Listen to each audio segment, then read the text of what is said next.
नमस्कार दोस्तों, स्वागत है आपका अपने YouTube चैनल पर। तो चलिए शुरू करते हैं। अध्याय 12 वन हमारी जीवन रेखा। एक शाम बुजो एक वृद्ध व्यक्ति के साथ पार्क में गया। उसने उसका परिचय अपने मित्र से कराया। प्रोफेसर अहमद विश्वविद्यालय के कार्यरत एक वैज्ञानिक थे। बच्चे खेलने लगे हुए प्रोफेसर अहमद एक बेंच पर बैठ गए।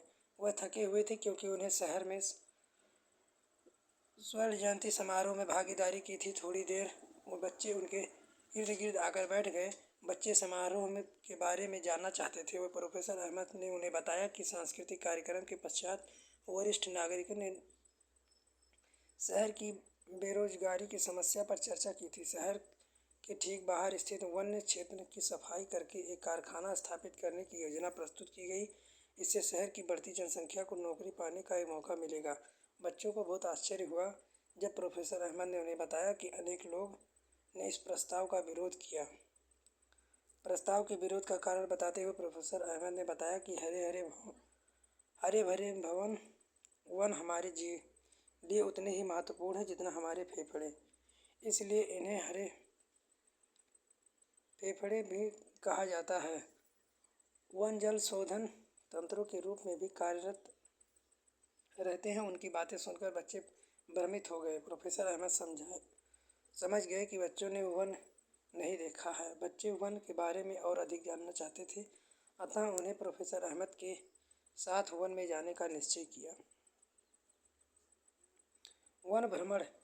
एक रविवार प्रातः बच्चे चाकू, हैंडलेस छड़ी, नोटबुक आदि जैसी वस्तुएं साथ लेकर प्रोफेसर अहमद के साथ गांव के समीप के वन की ओर निकल पड़े। रास्ते में उन्हें पास के गांव का अपनी उम्र का एक लड़का टीपू मिला, जो अपनी चाबी के साथ मवेशियों को वन चराने ले जा रहा था। उसने पाया कि टीपू वही बहुत फुर्तीला है क्योंकि वह मवेशियों के झुंड को एक साथ रखने के लिए आनन फानन में यहाँ वहाँ जा रहा था। बच्चों को यह देखकर टीपू ने भी उसके साथ चलना शुरू कर दिया, जबकि मवेशियों को लेकर उसकी चाची दूसरी ओर निकल गई। जैसे ही उन लोगों ने वन में प्रवेश किया, टीपू ने अपना हाथ उठाकर सबको शांत रखने के लिए संकेत दिया, क्योंकि शोर से वन में रहने वाले जंतुओं को परेशानी हो सकती थी। वन का एक दृश्य। कुछ वन्य जंतु।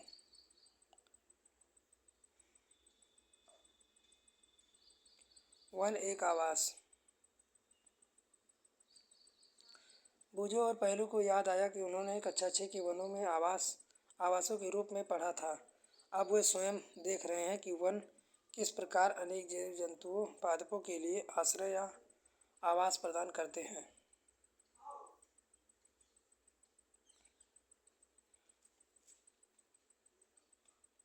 जिस भूमि पर बच्चे चल रहे थे वह उबड़ खाबड़ थी और उनके वृक्षों से ढकी हुई थी। टीपू ने साल्ट एक सम्मेलन, शीशम, नीम, पलाश, अंजीर, खेर, आंवला, बांस, कचनार आदि वृक्षों की पहचान करने में उनकी मदद की। प्रोफेसर अहमद ने बताया कि वन में अनेक प्रकार के वृक्ष, झाड़ियाँ, साग, घास पाई जाती हैं। वृक्षों पर विभिन्न प्रकार की विसर्पी लताएं और आरोही लताएं भी लिपटी हुई थीं। वृक्षों की घनी पत्तियों में आवरण के कारण सूर्य मुश्किल से ही कहीं दिखाई दे रहा था, जिससे वन के अंदर काफ़ी अंधकार था। क्रियाकलाप 12.1। अपने घर की विभिन्न वस्तुओं को ध्यान से देखकर उन वस्तुओं की सूची बनाइए जो ऐसी सामग्री से बनाई गई हैं जिन्हें वनों से प्राप्त किया होता है। आपकी सूची में काष्ठ से बनी अनेक वस्तुएं जैसे ईंधन की लकड़ी, बक्से, कागज, माचिस, तेलियाँ, फर्नीचर हो सकती हैं। क्या आप जानते हैं गोंद, तेल, मसाले, जंतुओं का चारा और औषधीय पादप, जड़ी बूटी भी वनों से प्राप्त की जाती हैं। शीला समझ नहीं पा रही थी कि आखिर इन वृक्षों को किसने लगाया होगा। प्रोफेसर अहमद ने बताया कि प्रकृति में वृक्ष पर्याप्त मात्रा में बीज उत्पन्न करते हैं।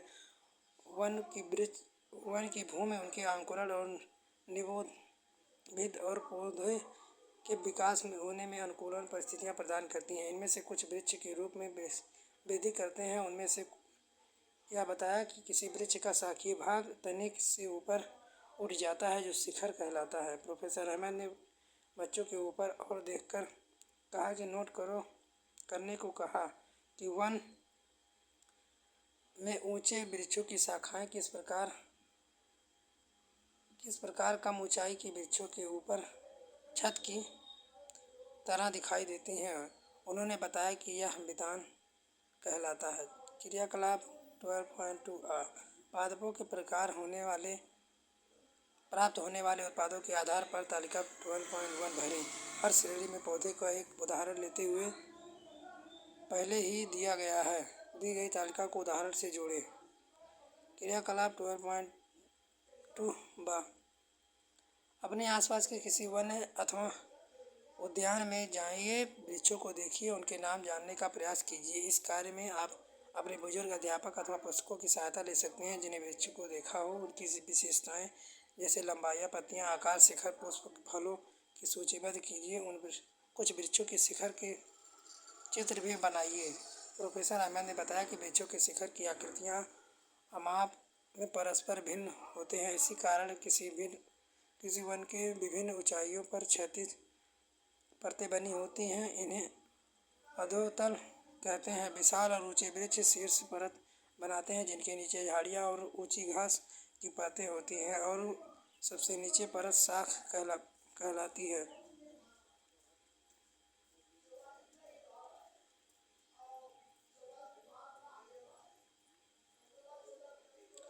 जलवायु परिस्थितियों के कारण वृक्षों और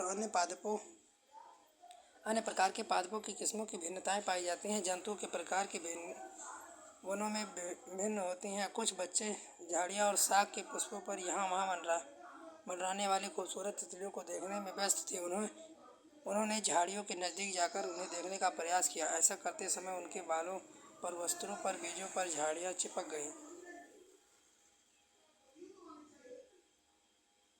बच्चों के वृक्षों की छाल, पौधे की पत्तियां, वन भूमि पर सड़न गलन रही पत्तियों पर अनेक कीट, मकड़ियाँ, गिलहरियाँ, चींटे और बिच्छे छोटे जंतु भी दिखाई देने लगे। उन्हें उन जीवों के चित्र बनाने का आरंभ किया। वन भूमि की सतह गहरे रंग दिखाई दे रही थी। सूखी छायमान पत्तियां, फले, बीजे, टहनियाँ और छोटे शाख ढकी हुई थी। क्रियाकलाप 12.3 एक छोटा गड्ढा खोदिए। इसे सब्जियों के कचरे और सूखी पत्तियों आदि से भरकर मिट्टी से ढक दीजिए। इसके ऊपर कुछ जल डालिए। 3 दिन बाद मिट्टी के ऊपर परत हटा दीजिए। क्या गड्ढा भीतर से गर्म रखता है? पहले ने पूछा, वन इतने सारे वृक्ष हैं, यदि हम कारखाने के लिए कुछ वृक्षों को काट देते तो क्या फ़र्क पड़ेगा? प्रोफेसर अहमद ने बताया कि तुमने स्वपोषी, परपोषी और मित्रजीवी के बारे में तुमने पढ़ा है कि हरे पादप किस प्रकार भोजन निर्माण करते हैं। सभी जंतु, चाहे वह शाक बच्ची हो या मांस बच्ची, भोजन के लिए पादपों पर निर्भर करते हैं। जो जीव पादपों का भोजन करते हैं उन्हें अक्सर अन्य जंतुओं द्वारा भोजन के रूप में लिया जाता है और इस प्रकार यह क्रम चलता रहता है। उदाहरण के लिए घास की कीटों द्वारा खाया जाता है जिन्हें मेढक खा लेते हैं। मेढक को सर्प खा लेते हैं और इस खाद्य श्रृंखला को कहा जाता है घास कीट, मेढक, सर्प, बाऊ।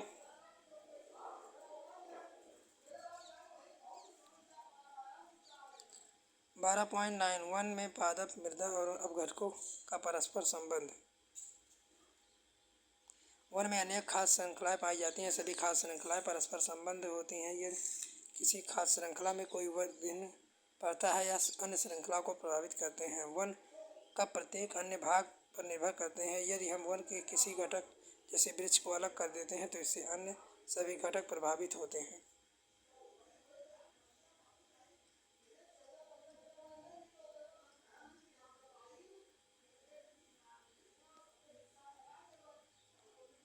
प्रोफेसर अहमद ने बच्चों के वन भूमि सतह पर पत्तियों को उठाकर उन्हें हैंडल से दिखाने के लिए कहा। उन्हें छायमान पत्तियों पर नन्हे मशरूम दिखाई दिए। उन्होंने कीटों, मिडलिपो, चींटों और भृंगों की सेना में उन पर दिखाई दी। उन्हें आश्चर्य हो रहा था कि ये जीव कैसे रहते हैं। प्रोफेसर अहमद ने समझाया कि आसानी से देखे जा सकने वाले जीवों को अतिरिक्त यहाँ अनेक जीव और सूक्ष्म जीव ऐसे भी हैं जो मृदा के भीतर रहते हैं। पहली आश्चर्य हुआ कि मरुस्थल के अन्य सूक्ष्म जीव क्या खाते हैं। प्रोफेसर अहमद ने बताया कि मृत पादपों और जंतु उत्पादों ऊतकों को खाते हैं और उन्हें एक गहरे रंग का पदार्थ भी परिवर्तित कर देते हैं जिसे ह्यूमस कहते हैं। आपको मृदा की कौन सी परत में ह्यूमस मिला है? मृदा के लिए इसकी क्या उपयोगिता है? पादपों और जंतुओं में मृत शरीर और ह्यूमस में परिवर्तन करने वाले सूक्ष्म जीव अपघटक कहलाते हैं। इस प्रकार के सूक्ष्म जीव वन महत्वपूर्ण भूमिका निभाते हैं। यह जानकारी मिलते ही पहेली ने मृत पत्तियों को हटाना प्रारंभ किया। कुछ ही देर में भूमि में ह्यूमस की परत को खोज निकाला। ह्यूमस की उपस्थिति यह सुनिश्चित करती है कि मृत पादपों और जंतुओं के पोषक तत्व मृदा में निर्मित होते रहते हैं। वहाँ ये पोषक तत्व पुनः सजीव पादपों में मूलों द्वारा अवशोषित कर लिए जाते हैं। शीला, जब वन में कोई जंतु मर जाता है तो उसका क्या होता है?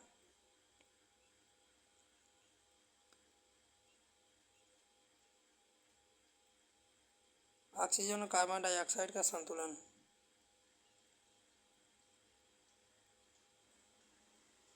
पहली ने प्रोफेसर अहमद को याद दिलाया कि उन्होंने यह नहीं समझा।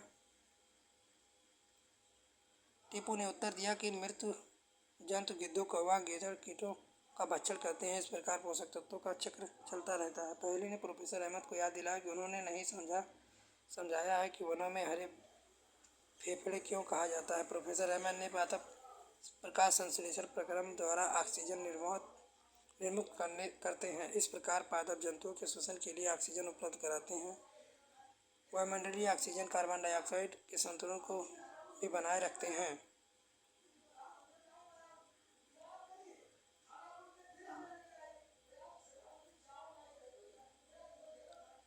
वन में हिरण।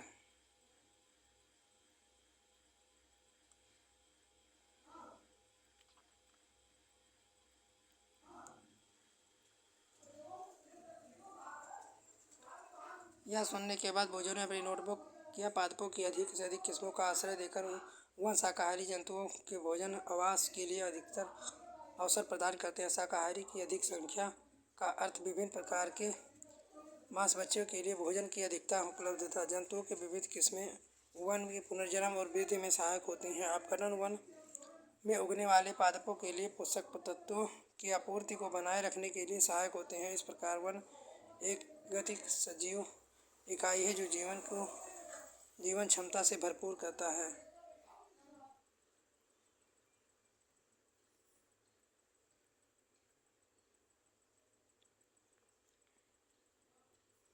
मितान की सबसे ऊपरी परत वर्षा की बूंदों से निच्छल कर रही थी, अर्थात छोटी छोटी फुहार परिवर्तित कर रही थी। अधिकांश जल वृक्षों की शाखाओं, पत्तियों और तनों से होता हुआ नीचे झाड़ियों से शाख से धीरे धीरे गिर रहा था। उन्होंने पाया कि कई स्थानों पर भूमि अभी सूखी थी। लगभग आधा घंटा बाद वर्षा रुक गई। उन्होंने पाया कि वन भूमि की सतह पर गिरती मृत पत्तियों पर परत अब कुछ गीला हो गई थी, लेकिन वन में कभी भी जल का जमाव दिखाई नहीं दिया। बोझों के मन में यह सोचा, यदि इतनी तेज वर्षा उसके शहर में हुई होती तो नाले सड़कें पानी से भर जाती।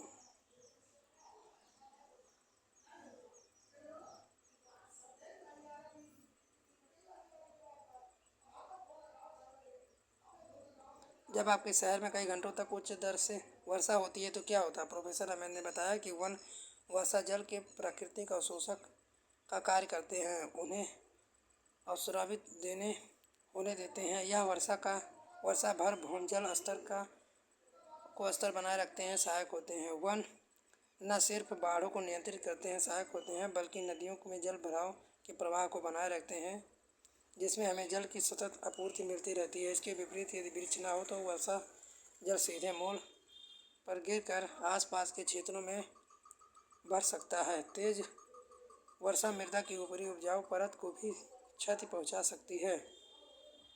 वृक्षों तथा अन्य पौधों के मूल सामान्य तब मृदा के एक ऐसे बांध साथ बंधे रहते हैं, लेकिन उनकी अनुपस्थिति में मृदा वर्षा जल के साथ जाती है, अर्थात उनका अपरदन होता जाता है। बच्चों ने गांव के इतिहास के बारे में जानकारी प्राप्त की। उन्हें जानकर आश्चर्य हुआ कि उस क्षेत्र में गांव में कृषि के लिए खेत लगभग वर्ष पहले वन को काट कर उपलब्ध किए गए थे। टीपू ने दादाजी से उन्हें बताया कि जब वे छोटे थे तब गांव का क्षेत्र इतना बड़ा नहीं था जितना आज है। यह वनों से घिरा हुआ होता था। सड़कें, इमारतें आदि निर्माण उद्योग विकास की लकड़ी की बढ़ती हुई मांग के कारण वनों का कटाव हो रहा है, लुप्त होने लगे हैं। दादाजी खुश नहीं थे क्योंकि गांव के समीप वन पुनर्जनन नहीं हो रहा था।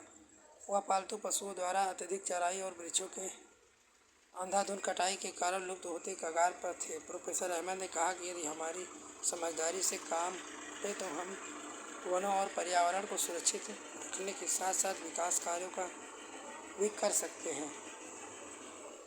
वन भ्रमण के उपरांत प्रोफेसर अहमद ने बच्चों से सारांश में वनों के महत्व के बारे में लिखने को कहा। बच्चों ने लिखा, वह हमें ऑक्सीजन प्रदान करते हैं, वह मृदा सुरक्षित करते हैं, हमें जंतुओं को आश्रय प्रदान करते हैं, वन आसपास के क्षेत्रों में वर्षा का उचित स्तर बनाए रखते हैं, वन औषधीय पादपों का और अनेक अन्य उपयोगी उत्पादों के स्रोत हैं।